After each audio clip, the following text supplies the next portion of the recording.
Your most welcome in our YouTube channel science galaxy education. हमारे YouTube channel science galaxy education में आपका हार्दिक स्वागत है। आज की लेक्चर में हम लोग पढ़ेंगे क्लास 10th मैथ। हम लोग पढ़ेंगे ऑब्जेक्टिव क्वेश्चंस को, जो कि आपके बोर्ड एग्जाम के लिए बहुत ही महत्वपूर्ण है। ठीक है, जैसा कि आपको पता है कि बोर्ड एग्जाम में 20 क्वेश्चन आपके ऑब्जेक्टिव टाइप के रहेंगे। ठीक है, तो आपके लिए ऐसे ही कुछ ऑब्जेक्टिव क्वेश्चंस हम लेकर आए हैं। तो चलिए स्टार्ट करते हैं आज का क्लास।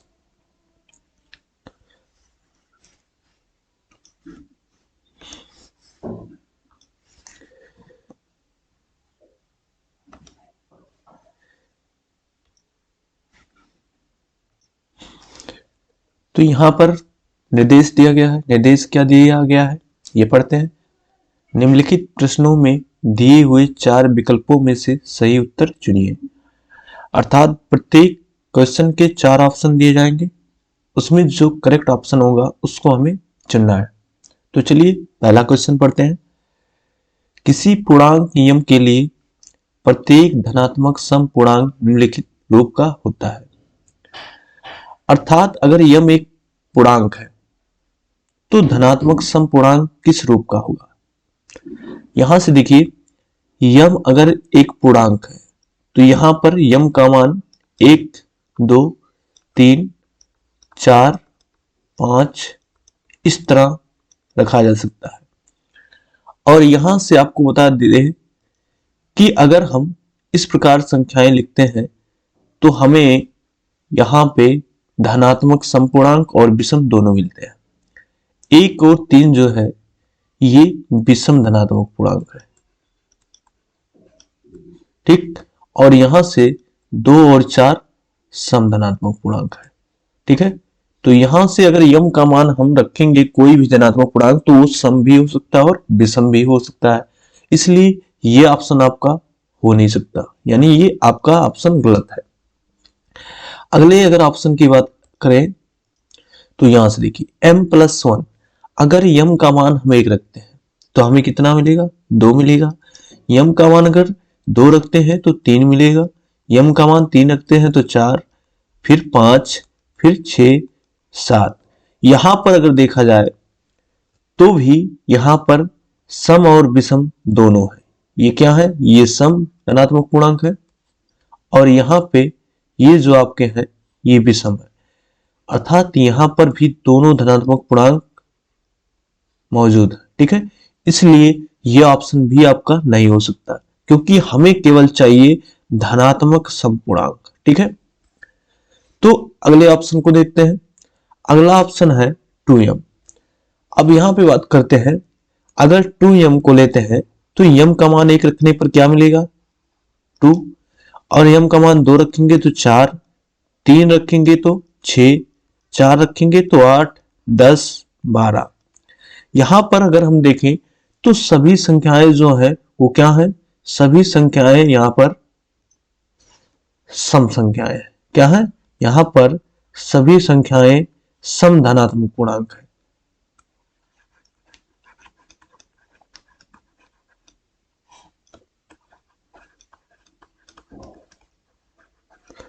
तो इसलिए आपका जो ऑप्शन सही होगा, कौन सा ऑप्शन सही होगा, आपका ऑप्शन सी जो है करेक्ट आंसर होगा। ठीक है, चलिए अगले क्वेश्चन की तरफ चलते हैं।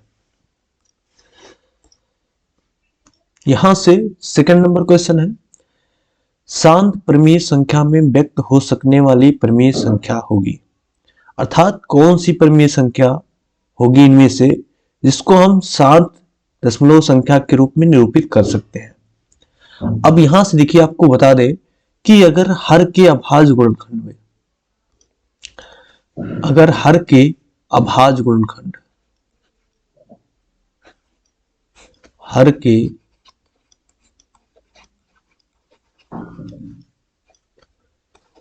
अभाज्य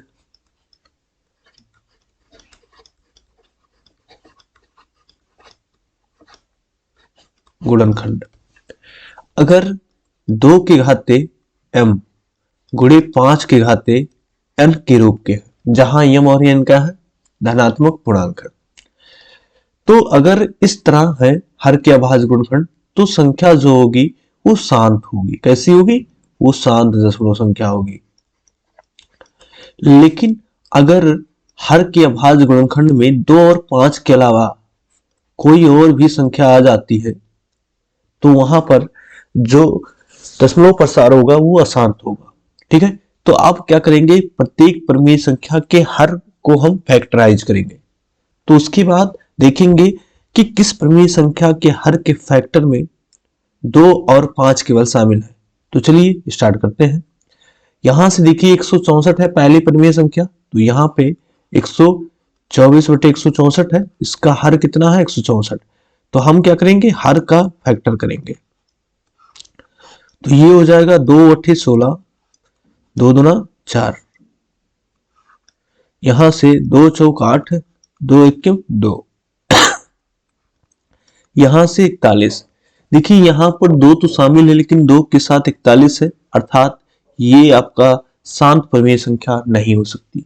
ठीक है, दूसरे का जो हर है वो 30 है, तो यानी यहां पे लिखेंगे 131/30।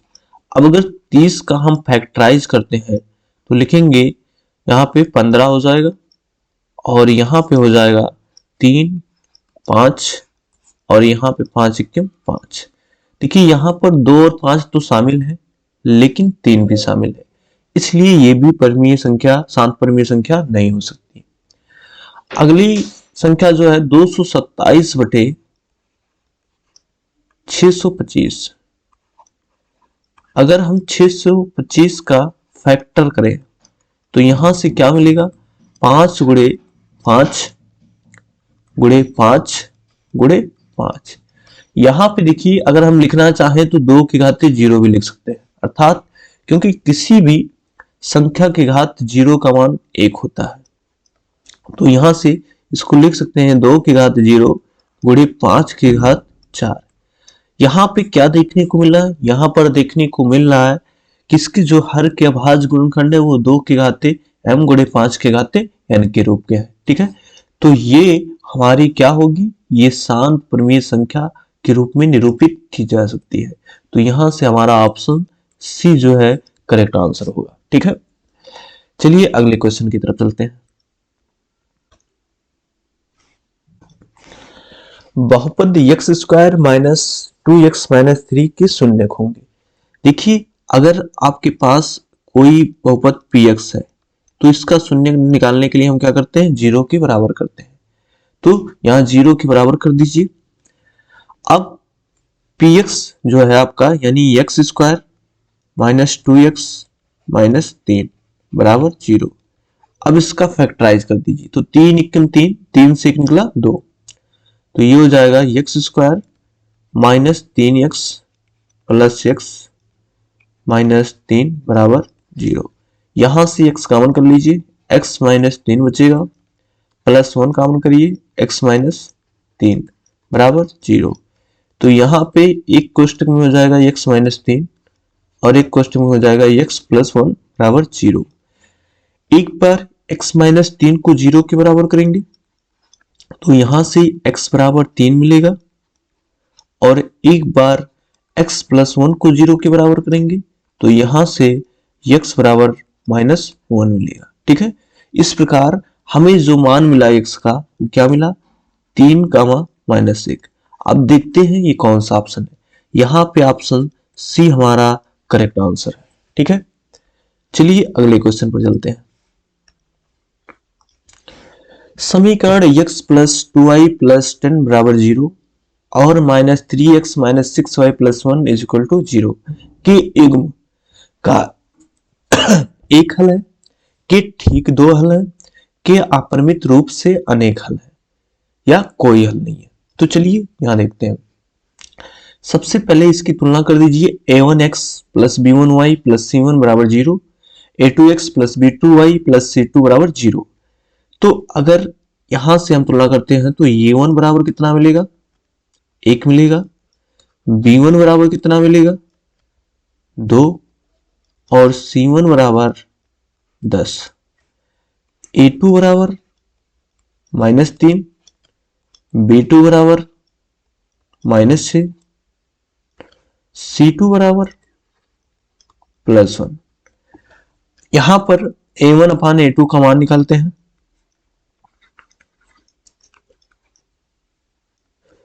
तो हो जाएगा 1 अपान -3। B1 अपान B2 का मान निकालते हैं, तो हो जाएगा 2 और यहाँ -6। 2 1 2, 2 3 6, तो ये आ गया -1/3। C1 अपान C2 का मान निकालते हैं, तो C1 का मान है 10 और C2 का मान क्या है 1। तो यहां से हम देख रहे हैं कि A1 अपान A2 का मान B1 अपान B2 के बराबर है, लेकिन C1 अपान C2 के बराबर नहीं है। तो यहां लिखेंगे चूंकि A1 अपान A2 बराबर है B1 अपान B2 के और बराबर नहीं है C1 अपान C2 के। और ये सिचुएशन किसको लागू करती है? ये सिचुएशन लागू करती है कि रेखाएं समांतर होती हैं, ठीक है, अर्थात रेखाएं क्या होंगी? समांतर। और समांतर रेखाएं कभी भी एक दूसरे को नहीं काटती, ठीक है। ये अगर रेखा है तो ये कभी भी एक दूसरे को नहीं काटेंगी, और जब ये एक दूसरे को काटेंगे नहीं तो इनका कोई भी हल नहीं होगा, ठीक है, यानी कोई हल नहीं होगा।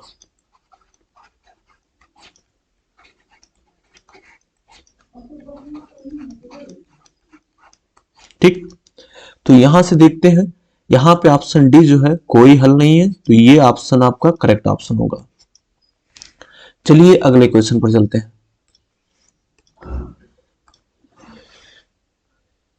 यदि एक वृत्त का परिमाप वर्ग के परिमाप के बराबर है तो उनके क्षेत्रफलों का अनुपात है। यदि एक वृत्त का परिमाप, देखिए वृत्त का परिमाप जो होता है वो 2πr होता है, यानी वृत्त की परिधि।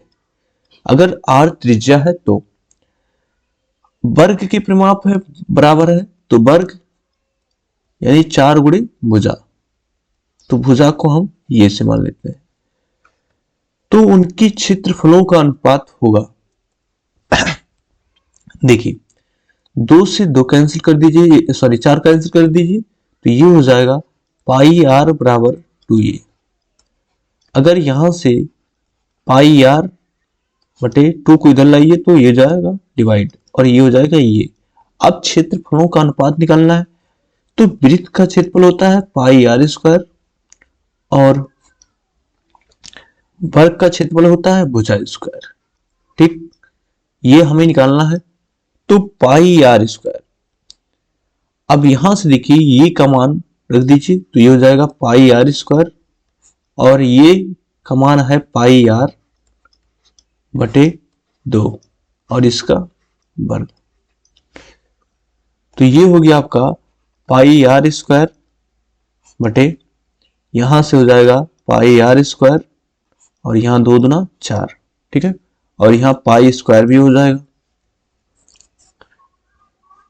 अब देखिए यहां से इसको पलट दीजिए, तो πr² हो जाएगा गुणे 4 बटे π² r² से r² कैंसिल, एक पाई से एक पाई कैंसिल, तो यहां पे हमें मिला क्या 4 बटे पाई, और पाई का मान लिख सकते हैं, क्या लिख सकते हैं 22/7, ठीक है। तो यहां पे जब हम लिखेंगे 4/22/7 तो ये तुरंत ऊपर जाएगा, तो 4 गुणे 7/22, ठीक, काट दीजिए, 2 दूना 4, 2 गिरहियम 22, तो ये हो गया 7 दूना 14, तो यहां से हो गया 14 और बटे 11, तो बटे 11, यानी यहां पे जो अनुपात होगा वो 14/11 होगा, ठीक है, 14/11 होगा, ये आपका करेक्ट आंसर होगा। चलिए ऑप्शन देखते हैं, तो बी ऑप्शन हमारा करेक्ट आंसर होगा, ठीक है। चलिए अगले क्वेश्चन पर चलते हैं। दो गोलों के आयतनों का अनुपात 64:27 है। देखिए दो गोला है, तो मान लेते हैं एक की त्रिज्या r1 है और दूसरी की त्रिज्या r2 है। गोले का आयतन होता है 4/3 πr क्यूब, तो यहां से अगर हम देखें तो पहले गोले का आयतन होगा 4/3 पाई r1 क्यूब, और यहाँ पे दूसरे गोले का होगा 4/3 पाई r2 क्यूब। ठीक है, इन दोनों में अनुपात जो है वो कितना है, 64:27। ठीक, 4/3 कैंसिल, पाई से पाई कैंसिल, यहाँ पे मिलेगा क्या, r1/r2 का क्यूब बराबर 64 को लिख सकते हैं 4 का क्यूब और 27 को लिख सकते हैं 3, तो ये हो गया 4/3 का क्यूब। तो r1/r2 का मान क्या होगा, 4/3 होगा। घनमूल निकाल दीजिए दोनों तरफ। और इन्होंने ये पूछा है इनके पृष्ठीय क्षेत्रफलों का अनुपात। देखिए, पृष्ठीय क्षेत्रफलों की अगर बात करें तो गोले का पृष्ठीय क्षेत्रफल जो होता है 4πr² होता है। तो पहले गोले का हो जाएगा 4πr1², और दूसरे गोले का हो जाएगा 4πr2²। ठीक है, 4π यहां से कैंसिल, तो यहां पे लिख सकते हैं r1/r2 का स्क्वायर। तो r1/r2 कितना आया है, 4/3। तो ये हो जाएगा 4 का वर्ग हो जाएगा 16 और 3 का वर्ग हो जाएगा 9। तो यहां से हमें जो आंसर मिलेगा वो 16:9 मिलेगा। ठीक है, तो यहां ऑप्शन डी हमारा करेक्ट आंसर होगा। चलिए अगले क्वेश्चन पर चलते हैं। 1 से 10 तक की धनात्मक विषम संख्याओं का समांतर मान। तो सबसे पहले 1 से 10 तक की धनात्मक विषम संख्याओं को लिखते हैं। तो वो संख्याएं होंगी 1, 3, 5, 7, 9। इनका समांतर मान निकालना है। तो समांतर मान बराबर होता क्या है, पदों का योग बटे पदों की संख्या। तो यहां पे जोड़ दीजिए, 3 और 1 4 हो जाएगा, 1 + 3 + 5 + 7 + 9, टोटल संख्याएं कितनी है, 5। ठीक है, यही हमारा क्या होगा, समांतर मान होगा। तो यहां से 3 1 4 5 9 7 16 9 25, 25 में 5 से भाग करेंगे तो कितना आएगा, 5। तो 5 हमारा आंसर होगा, यानी ऑप्शन डी हमारा करेक्ट आंसर है। चलिए अगले क्वेश्चन पर चलते हैं। दो समरूप त्रिभुजों की भुजाएं 4:9 के अनुपात में है। इन त्रिभुजों के क्षेत्रफलों का अनुपात होगा। देखिए, किसी दो समरूप त्रिभुजों के क्षेत्रफलों का जो अनुपात होता है वो संगत भुजाओं के अनुपात के वर्ग के बराबर होता है।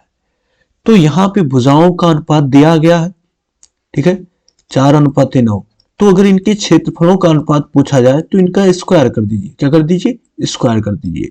तो 4 का स्क्वायर करेंगे 16 और 9 का स्क्वायर करेंगे तो 81। तो यहां से इनके क्षेत्रफलों का जो अनुपात होगा वो 16:81 होगा। ठीक है, यानी कि ऑप्शन डी हमारा करेक्ट आंसर है। यहां पर एक बात और बता दें आपको कि अगर आपको क्षेत्रफलों का अनुपात दिया गया है, सपोज अगर आपको दिया गया है 81:16, ठीक है, तो आप क्या करिएगा, वर्गमूल निकालिएगा। ठीक है, तो वर्गमूल निकालिएगा, यहां पर वर्ग होगा और यहां पर वर्गमूल। ठीक, तो यहां पे आपका हो जाएगा 9:4। अर्थात जब आपको भुजाओं का अनुपात दिया जाए और क्षेत्रफल का अनुपात पूछा जाए तो आपको स्क्वायर करना है, और जब आपको क्षेत्रफल का अनुपात दिया हो, भुजाओं का अनुपात निकालना हो, तो आपको स्क्वायर रूट करना है, यानी वर्गमूल निकालना है। ठीक है, चलिए अगले क्वेश्चन पे चलते हैं।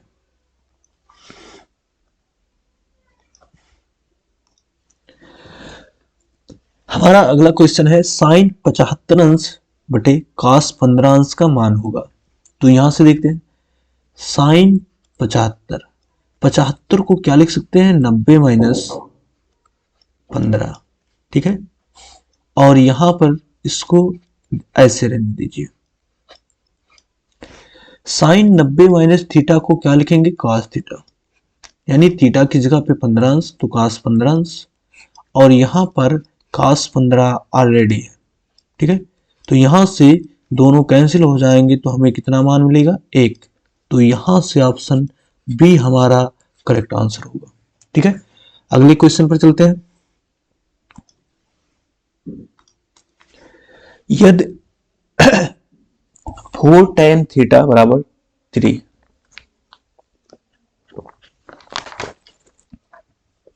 तो 4 sin theta minus cos theta upon 4 cos theta plus cos theta बराबर है। तो यहां से देखिए 4 tan थीटा बराबर 3, तो यहां से हो जाएगा tan थीटा बराबर 3/4। और हम जानते हैं कि tan थीटा बराबर होता है लंब बटे आधार, तो इसका मतलब हो गया ये लंब और ये आधार। तो लंब का मान हो गया 3 और आधार का मान हो गया 4। देखिए अगर हम समकोण त्रिभुज का निर्माण करेंगे तो उसमें हमें कर्ण चाहिए। अब देखिए कर्ण जो होगा वो इन दोनों भुजाओं के वर्गों के योग के बराबर होगा, तो 3 का वर्ग 9 प्लस और यहाँ पे 4 का वर्ग 16, तो ये कर्ण का स्क्वायर मिलेगा, तो 16 9 25। अब हमें कर्ण चाहिए तो वर्गमूल लेंगे तो 5 मिलेगा, यानी कर्ण जो होगा वो कितना होगा 5 होगा। ठीक है, तो यहां से हमें मिल गया 5 क्या है कर्ण। अब हम मान को रखते हैं। देखिए 4 sin थीटा, तो यहाँ पे 4 sin थीटा, तो sin थीटा बराबर होता है लंब बटे कर्ण। लंब यहाँ पे 3 है और कर्ण आपका 5 होगा। ठीक है, यहाँ पे माइनस cos थीटा बराबर आधार बटे कर्ण, आधार 4 है और कर्ण आपका 5 आया है। और यहां से बटे फिर वही बात 4 गुणे 3/5, यहाँ पर प्लस हो जाएगा और यहाँ पर 4/5। इसको सॉल्व करते हैं। 4 तिया 12/5 माइनस 4/5 और यहाँ पर 4 तिया 12/5 और यहाँ पर प्लस 4/5। यहाँ पर देखिए 12 से 4 निकलेगा तो 8/5 हो जाएगा, क्योंकि दोनों के हर बराबर है। यहाँ पर 12 4 16, तो 16/5। 5 से 5 कैंसिल, 8 के 8, 8 दूना 16। तो यहां से हमें आंसर कितना मिला 1/2। तो ऑप्शन सी हमारा करेक्ट आंसर होगा।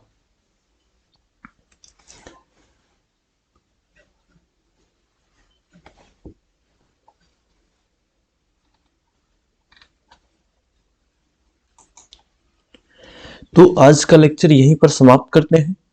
आगे के टॉपिक को अगले क्वेश्चन में पढ़ेंगे और फिर आपके लिए हम कुछ ऑब्जेक्टिव क्वेश्चंस को लेकर आएंगे जो आपके एग्जाम के लिए काफी महत्वपूर्ण होंगे। ठीक है, तो thank you, bye bye, take care.